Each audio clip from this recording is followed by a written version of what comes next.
aku senang kamu bisa datang hari ini. Apa yang ingin kamu bagikan? Aku di sini siap untuk mendengarkan apa yang ada di pikiran kamu. Oke. Entah kenapa aku merasa hampa seperti hidupku ini nggak punya tujuan. Aku kehilangan pekerjaan beberapa bulan lalu dan sejak itu rasanya semua nggak ada artinya. Aku cuma hidup dari hari ke hari tapi nggak tahu buat apa. Kedengarannya kamu sedang merasa kehilangan arah ya. Rasanya itu pasti hampa banget dan berat. Bisakah kamu ceritakan lebih banyak tentang apa yang kamu rasakan saat ini, atau mungkin apa yang membuatmu merasakan seperti ini? Aku nggak tahu pasti. Dulu aku merasa hidupku punya ritme. Tahu, bangun pagi, kerja, ketemu teman, pulang, tidur, pulang lagi. Tapi sekarang setelah di PHK rasanya aku nggak punya tempat di dunia ini. Aku nggak tahu siapa aku tanpa pekerjaanku. Dan hubunganku sama pasangan juga entah kenapa aku merasa dia nggak ngerti aku lagi. Untuk mendengar bahwa kehilangan pekerjaan itu bukan cuma soal pekerjaan, tapi juga mengguncang rasa identitasmu dan mungkin juga hubunganmu dengan orang-orang di sekitarmu. Rasanya seperti kamu sedang mencari tahu siapa aku sebenarnya atau apa makna dari semua ini. Apakah aku menangkapnya dengan benar? Iya benar banget, aku kayak nggak tahu lagi apa yang penting. Aku takut kalau hidupku cuma gini-gini aja sampai akhir. Kadang aku mikir apa gunanya aku hidup kalau cuma bertahan hidup aja. Pertanyaan itu terdengar sangat dalam ya. Kamu sedang berdua dengan pertanyaan besar tentang makna hidup dan apa yang membuat hidupmu ini berharga bagimu. Rasa takut itu pasti sangat nyata. Apa yang bisa biasanya muncul di pikiranmu saat kamu memikirkan pertanyaan seperti apa gunanya aku hidup? Kamu merasa Aku kadang merasa bersalah, kayak aku seharusnya bersyukur kan. Aku punya keluarga, teman, tapi entah kenapa aku nggak merasa cukup. Aku takut kalau aku nggak bisa menemukan sesuatu yang bikin aku merasa hidupku punya arti. Aku takut kalau aku cuma sia-sia. Kamu merasa ada beban besar di dalam dirimu ya? Seperti ada harapan bahwa kamu harus menemukan makna besar dalam hidup, tapi di saat yang sama, kamu takut kalau mungkin itu gak akan pernah kamu temukan. Aku ingin bilang bahwa perasaan ini sangat manusiawi. Banyak orang juga bergumul dengan pertanyaan seperti ini. Bisakah kamu ceritakan lebih banyak tentang apa yang kamu bayangkan ketika kamu berpikir tentang makna atau arti dalam hidup? Aku nggak tahu pasti. Dulu aku pikir makna itu datang dari kesuksesan, punya karir bagus, punya keluarga yang bahagia, punya rumah, mobil, gitu.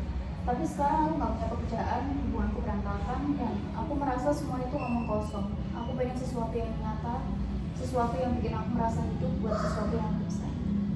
Jadi, kamu sedang mencari sesuatu yang lebih dalam, sesuatu yang terasa nyata dan bermakna bagimu secara pribadi, bukan cuma apa yang masyarakat bilang sukses.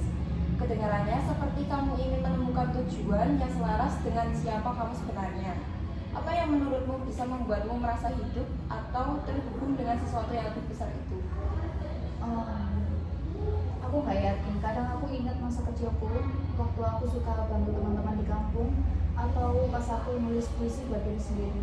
Rasanya bebas tuh. Tapi sekarang aku kayak lupa caranya jadi orang yang kayak gitu. Aku takut kalau aku udah kehilangan bagian dari diriku yang dulu. Aku mendengar ada bagian dari dirimu yang merindukan kebebasan dan keaslian yang kamu rasakan dulu saat kamu membantu orang lain atau mengekspresikan diri lewat puisi. Seperti itu momen-momen ketika kamu merasa benar-benar hidup dan menjadi dirimu sendiri. Apa yang membuatmu merasa bagian itu hilang sekarang? Aku nggak tahu. Mungkin karena aku terlalu sibuk ngejar hal-hal yang orang lain bilang penting. Aku sibuk kerja, sibuk ngejar promosi, sibuk bikin orang lain senang. Aku lupa ngelakuin hal-hal yang bikin aku bahagia. Dan sekarang semuanya ambruk. Aku nggak tahu caranya balik lagi ke diri aku yang dulu. Kedengarannya seperti kamu sudah memberikan begitu banyak energi untuk memenuhi ekspektasi orang lain, sampai-sampai kamu merasa kehilangan hubungan dengan dirimu sendiri. Itu pasti melelahkan ya. Aku ingin mengajakmu untuk sejenak membayangkan kalau kamu diberi kebebasan untuk melakukan apa yang benar-benar kamu inginkan tanpa tekanan dari orang lain. Apa yang akan kamu lakukan? Apa yang akan membuat kamu merasa hidup lagi? Mungkin aku akan nulis lagi, atau mungkin bantu orang lain kayak dulu.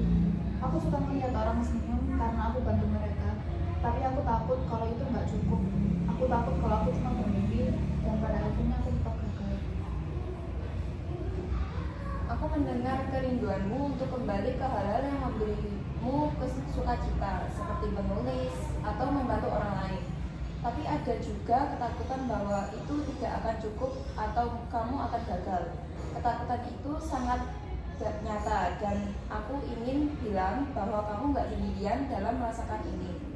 Dalam pendekatan eksistensial, kita sering bicara tentang keberanian untuk memilih dan bertanggung jawab atas pilihan kita.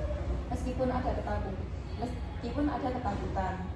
Kalau kamu memilih untuk mencoba menulis atau membantu orang lain, apa yang menurut kamu akan menjadi langkah kecil pertama yang bisa kamu ambil? Mungkin aku bisa mulai nulis lagi, cuma catatan kecil, gak usah panjang.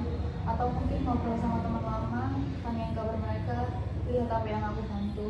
Tapi aku masih takut kalau aku nggak bisa konsisten, atau kalau itu cuma buang waktu. Langkah kecil seperti menulis catatan atau menghubungi teman itu terdengar seperti cara yang indah untuk mulai terhubung lagi dengan dirimu sendiri. Dan ketakutan bahwa itu mungkin tidak konsisten atau terasa buang waktu itu wajar. Mungkin kita bisa melihatnya sebagai eksperimen. Coba lakukan langkah kecil itu dan kita lihat apa yang kamu rasakan setelahnya. Aku di sini untuk mendampingimu dalam proses ini. Bagaimana perasaanmu tentang ide ini? Aku kayaknya bisa coba. Rasanya agak ringan kalau cuma mulai dari hal kecil. Tapi aku masih takut, jujur. Tapi aku pengen coba. Keberanianmu untuk mau mencoba, meskipun ada ketakutan, itu sesuatu yang sangat berharga ya. Aku di sini untuk mendukungmu dan kita bisa bicarakan lagi tentang apa yang kamu rasakan setelah mencoba langkah-langkah itu. Apa yang kamu pikirkan untuk kita bicarakan di sesi berikutnya? Mungkin aku pengen ceritakan apa yang aku rasain setelah nulis atau ketemu teman. Dan mungkin aku juga pengen ngobrol soal apa lagi yang bisa aku lakuin dan itu gak cuma bertahan. Itu terdengar seperti rencana yang bagus. Aku menantikan untuk mendengar ceritamu dan mendampingimu dalam perjalanan ini. Kamu gak perlu buru-buru menemukan semua jawaban sekarang. Kita akan menjelajahi ini bersama, satu langkah pada satu waktu. Apa kamu merasa oke dengan itu? Ya, aku rasa aku oke. Terima kasih, aku gak nyangka bisa ngomong. Aku senang bisa mendengar ceritamu. Kamu punya kekuatan dalam dirimu untuk menemukan jalanmu. Dan aku di sini untuk mendukungmu. Sampai ketemu lagi di sesi berikutnya ya. Iya, sampai ketemu lagi. Terima kasih.